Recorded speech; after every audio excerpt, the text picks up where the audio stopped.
Բարև ձեզ, սիրելի հետևորդներ։ Մեր կյանքի բոլոր արտանքին հանգամանքները Աստված ուղարկում է մեզ մեր ներքին բժշկության համար։ Այսինքն, եթե ինչ-որ մեկը մեզ նեղացնում է, մենք սկսում ենք ներվայնանալ, տանջվել, ջղայնանալ, դադել, նախանձել, սա նշանակում է, որ Աստված իր հոգևոր բժշկական գործիքով բացում է մեր ներքին անմաքրությունը, այսինքն մեր սրտում անմաքրություններ կան, որոնք մենք չենք նկատում։ Դրա համար Աստված դիպչում է իր հոգևոր բժշկական գործիքով մեր սրտին, որպեսզի բացի մեր սրտի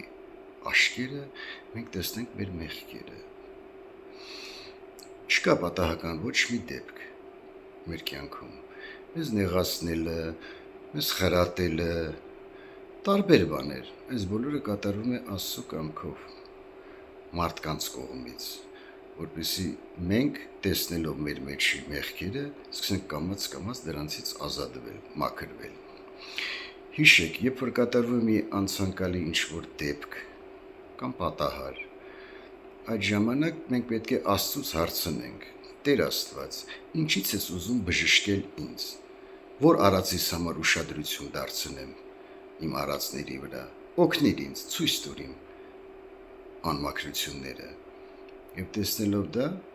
Աստված ձեր խոնար զղջումը կամաց ավելի շատ կբացի ձեր սրտի եւ հոգու աչքերը,